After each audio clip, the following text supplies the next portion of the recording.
So this is a little extended podcast recording of the talk I gave last Sunday on the prophet Elisha. For those of you who haven't been with us, we are doing a series called The Prophets, God's Messengers Through the Story of the Bible. And just as a little intro, and I've said this in church a few times, but I know some of you really struggle to read the Old Testament. But I actually think it's really helpful to read the Old Testament through the lens of the prophets. That's why the prophets are there. And that's how we are to interpret and understand the Old Testament as we look ahead to Jesus' coming in the New Testament. So we don't just have a documented series of events, good and bad and crazy and violent and everything else through the Old Testament. We actually have interpretations of it all the way through by the prophets that are recording it. You know, so Moses doesn't just give us Genesis; he actually gives us laws like the Ten Commandments on how we should behave, and that way you can have a mirror. You know, you've got a mirror to kind of look back and say, well, actually, did Israel behave well in this situation or not? And I find that really helpful. And you can do that all the way through, not just with Israel, but the surrounding nations as well. And so the prophets are there to remind us of these things. As a short summary, and I'm going to be summarizing this every single week, I said last week that if you wanted to start with Moses is in one sentence is forming a people and a law, a covenant, which is an agreement between God and his people. Then we looked at Samuel in our second week. Bad leaders like priest Eli and King Saul are challenged by Samuel. Samuel's seems, if you want to sum him up, he's about challenging bad leadership. Elijah was all about false gods, challenging the god Baal, and showing the Israelite people once and for all who the one true God of the universe really is. You remember that dramatic scene on Mount Carmel with the prophet Elijah. And then we have Elisha. And the theme of last week's talk was, where can we find true faith? And I love this little story of Elisha and the army commander, Naamen. It's in 2 Kings 5. You can read it. It's a beautiful story. It's an amazing story. Really, really inspirational story. And it takes us really into the heart of the mission of God through the Old Testament. And we're going to look at it today. Naaman is a valiant warrior. And the time is about 950 BC. Israel are moving towards a real spiritual crisis. They're being invaded by different nations around them. But particularly the nation of Syria. And Naaman is the hero warrior of Syria. So he's not an Israelite. He's a foreigner. He's actually a sworn enemy of Israel.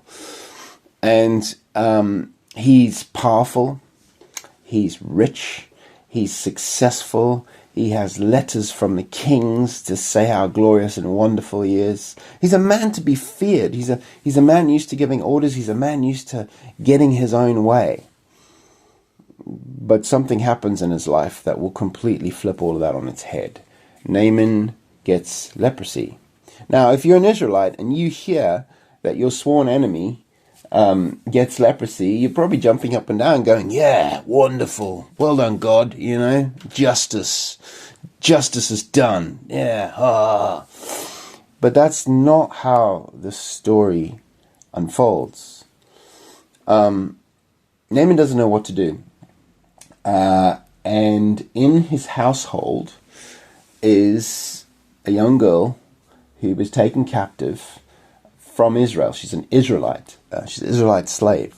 And she obviously, strangely enough, has respect for her master, and she suggests to her master, Naaman's wife, that Naaman go and see Israelite prophet Elisha, and because Elisha would be able to heal him. And so a lot of political stuff happens, but basically the king of Syria sends a letter to the king of Israel at the time and says, please heal my army commander.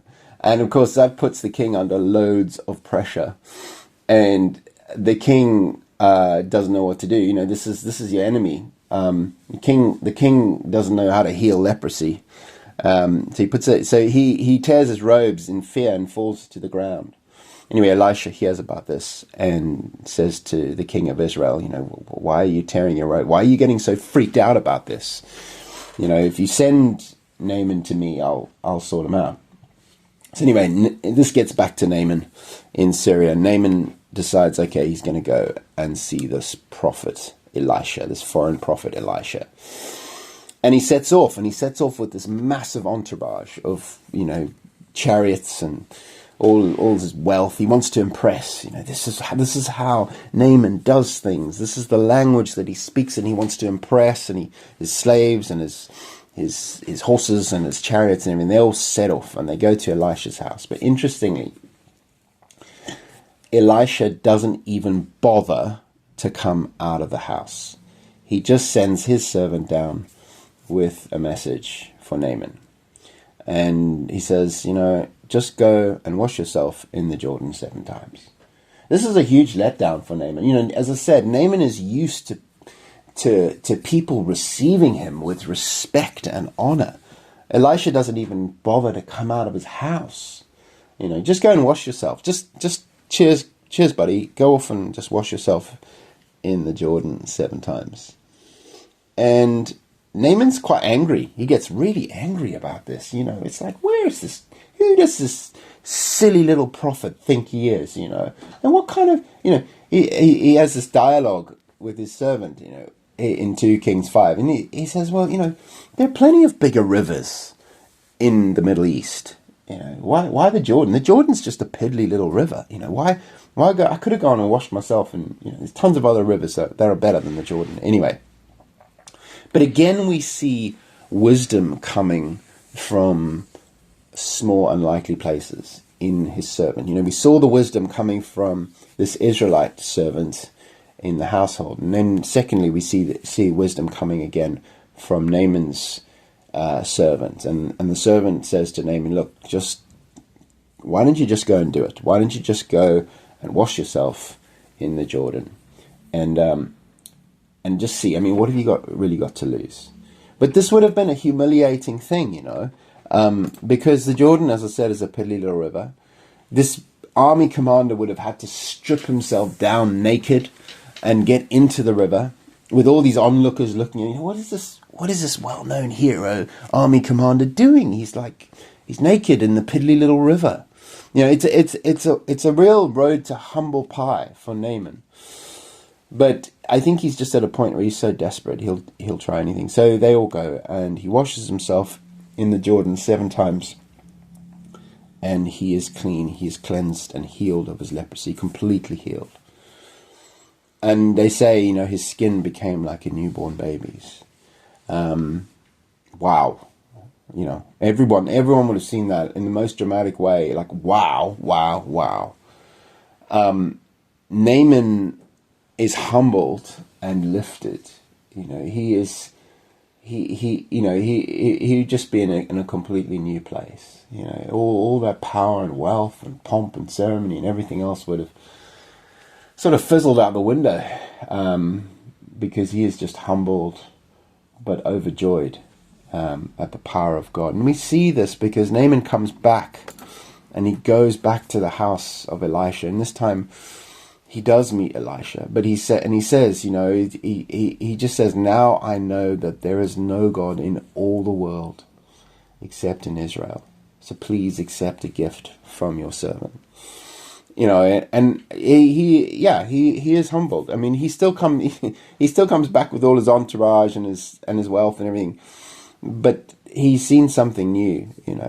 He's seen power. This is a man who knows about power, but he's seen a power that's greater than anything he's ever seen or experienced. So that's amazing. But he still hasn't learned the lesson fully, because he wants to pay Elisha. It's like, I'm gonna pay for this. I need to pay for this. I need to pay him, and I've got the wealth, and I can do that.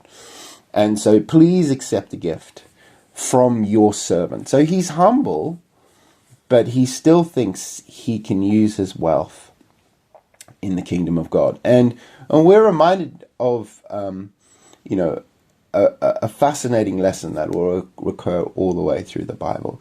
And it is this: there is nothing you can do to earn God's salvation. There is nothing. All the things in the world that we think are of value, riches, fame, whatever, all of these, popularity, success, power, all of these things that the world holds very dear in value and worth, have no value, have absolutely no value in the kingdom of God. And when you turn the story around the other way, you start to see that all the real wisdom, the deep wisdom, comes from the smallest and most unlikely places, i.e. the servants in this case.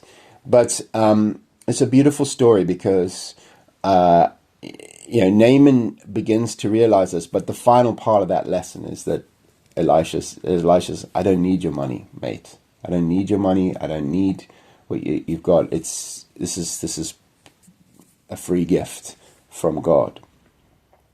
What the Israelites learn from this story, it's a very striking lesson, is that God does not show favoritism. You don't have to be an Israelite. You don't have to be part of the people of God to find blessing from God. That's a very scary thing, because where can true faith really be found? Israel is plummeting into this spiritual crisis, bad leadership, the forgetting the poor, the poorest of the poor, worshipping false gods like Baal. They're moving further and further away from God. And where can we find true faith? It doesn't have to be in Israel. We get this little linking. God will find it elsewhere, in the most shocking of places. Remember that, Israel. Take note of that. And this again is a recurring theme that we'll come to when we get to Jesus. But this is a beautiful little story of Naaman, the foreigner, the one who is not an Israelite, the one who thinks he's powerful and rich and successful, and all these sort of things. And all these things have to be broken down slowly through the lesson that Naaman learns. Now, fast forward, 1,000 years to the time of Jesus, and we come to this scene in Luke 4:18-30, where another very, very hard lesson is learned. And Jesus has shown up. You remember he was baptized by John the Baptist in the Jordan, and he has been doing amazing things, healing people, teaching, stuff he was doing in Capernaum around, and people would have heard about these things, but not just anyone. People from his own village of Nazareth have heard about these things, and they're really excited. This is Jesus. This is the dude who grew up in our village. We know him. These are his friends, his family, close relatives, etc., etc. These are also people of Israel. These are the in crowd, and it's not just people of Israel. These are the religious crowd as well. These are the respected religious members of the community, and they are also excited to hear Jesus. And so they invite Jesus to come and read in the synagogue and do some teaching, and he does that. And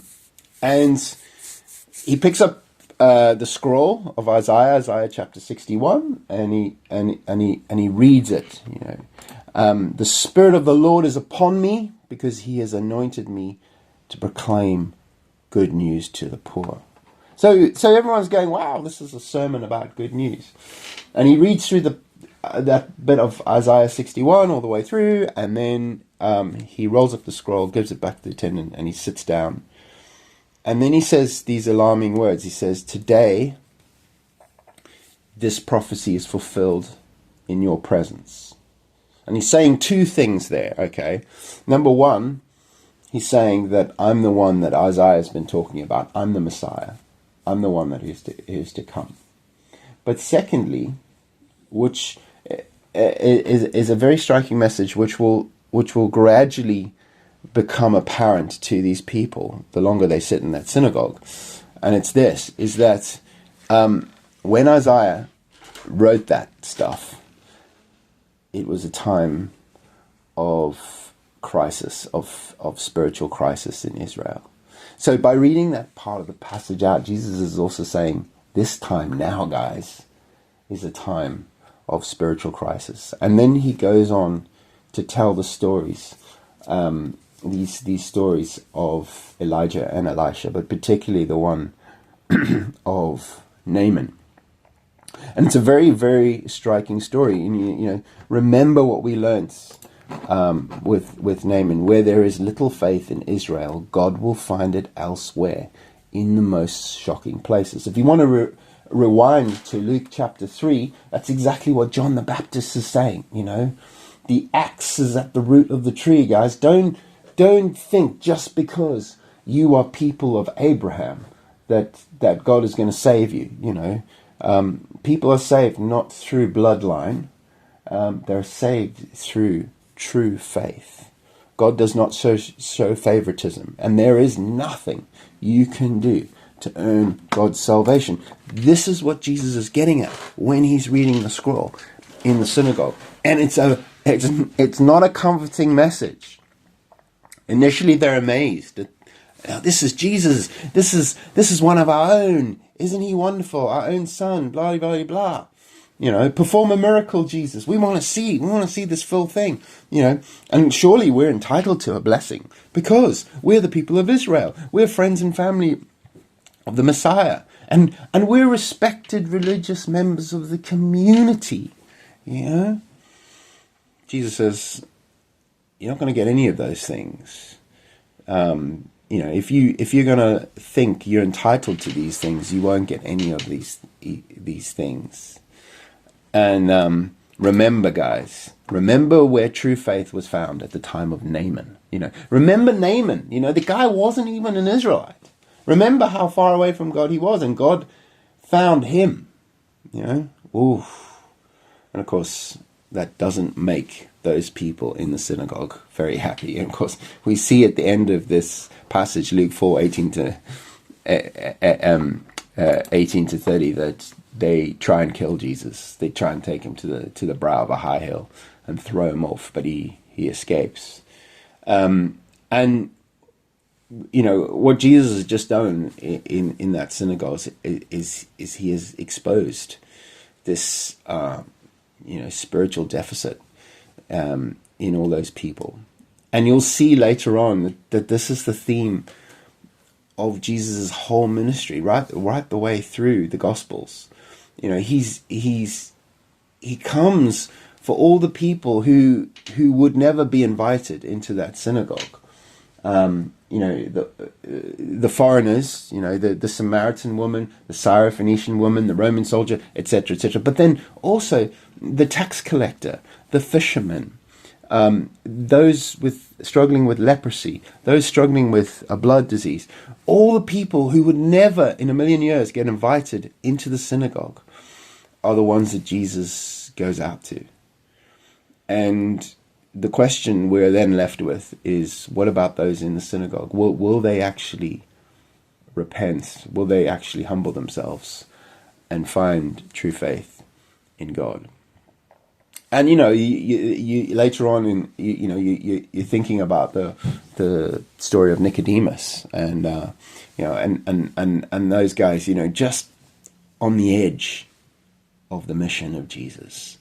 And later on, obviously, the Apostle Paul, who's a Pharisee, who really kicks against the goads of the whole thing, who gets really angry. Anger is a characteristic of a hard lesson, either learned or not learned. Here, we saw it through in Naaman. Naaman gets really angry, and so you start to see how these passages all fit. But the power of this is that Jesus, the reason, the cherry on the cake, if you like, of this story in the synagogue is that Jesus reads the story, tells them the story of Naaman. And that's a very uncomfortable story for them all to hear. And so we ask the question, good news or bad news? It's good news. People who know that they need God, this is good news. People who are spiritually bankrupt and they know it. People who are spiritually or physically poor. People who have been excluded and marginalized and all these sort of things. This is really, really good news. But people who think that they are not spiritually poor, people they think who are entitled to a blessing of God, all of these things, think of the story of the Pharisee and the tax collector that Jesus tells. It's kind of like, Lord, I'm so glad I'm not like that guy. I'm so, and Jesus and the tax collector is just like, Lord, forgive me, I'm a sinner. It's chalk and cheese, and Jesus asks who went away justified. These are the themes that will recur over and over again in the Gospels, and it's helpful to see them from the lens of the prophets. I like to say that if you ask why should we read the prophets of the Old Testament, because you won't understand Jesus without them. It's a bit like a symphony, okay?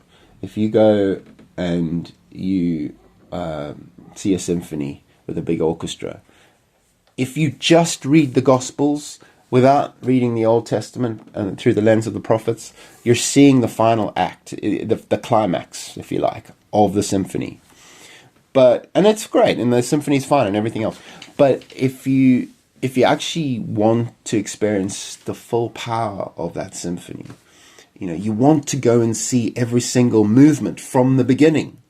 And the prophets are all the movements that lead up to Jesus. Moses to John the Baptist are the movements of a symphony that then finish in a climax, which is Jesus. So think about it that way. That's why we read the prophets of old. That's why we read the Old Testament, okay? I'm coming back, as I'll finish with this thing that I call the Naaman prayer, what do we learn? First of all, I want to say, in all of this, what is holding you back from faith in God? There might be lots of different reasons. You might have been hurt by church. You might have feel unworthy. I meet people who often say, or come to church and say, I can never take communion because you don't know the things that I've done in my life. I don't feel very worthy, You might be quite proud. You might say, well, I'm a scientist or whatever. I don't need God. I don't, like Naaman is all of those things. I want whoever's listening today to realize that Naaman is all of those things. He's proud. He's powerful. God finds him. Faith is a gift. Faith is not something that you find with your willpower. Faith is a complete gift. You cannot earn your faith through any means whatsoever. And, you might be a million miles from church or faith or anything else, but sometimes It's not a bad place to be, as long as you open your heart. Just open your heart, like Naaman. He gets really angry. He gets really angry with all these this prophet, these Christian things, whatever. Bleh. But gradually, his heart becomes softer, and he opens it, and he takes God at His word, and he goes and washes himself in this piddly little river. And wow, the joy, the power of that is completely and utterly life-changing. So what is holding you back from your faith? Look at the story of Naaman and the way Jesus quotes his story and all the people that Jesus hung out with. And my advice is to open your heart and see what God does with that. But secondly, I always say, what is holding you back in your faith? I've been a Christian for 25 years. I'm a vicar. But I still struggle to trust God. I still struggle. You want to be in control. When you're in positions of authority, you kind of want to do things your own way. You want to plan. You want to have strategies. But we are constantly reminded that the work God does in the world is through and by the power of the Holy Spirit, and we trip over ourselves to catch up to that. And if you're a person of faith, I've said this before, the most important thing you can do with your day is to get up early and spend time sitting at the Master's feet, praying. And there's a prayer I'm going to share with you today. It's on the screen. It's one of the hardest prayers to pray, but if you're a person of faith, and particularly if you've been a person of faith for a long time, particularly if you're the one who's in the synagogue, the religious crowd, if you're that kind of person, you need this prayer. You need to be praying this prayer, Lord, every day. Lord, let my hands be your hands. Heal through them. Lord, let my eyes be your eyes. Let me see people the way you see them. Let my feet be your feet. Take me wherever you want me to go. Let my heart beat as one with yours. Crucify my will, and in its place resurrect yours. I surrender. Take over. So that's the prayer. Start your day with that prayer. See what happens. I'm applying this to my life. This is personal to me. I'm trying to figure this one out. But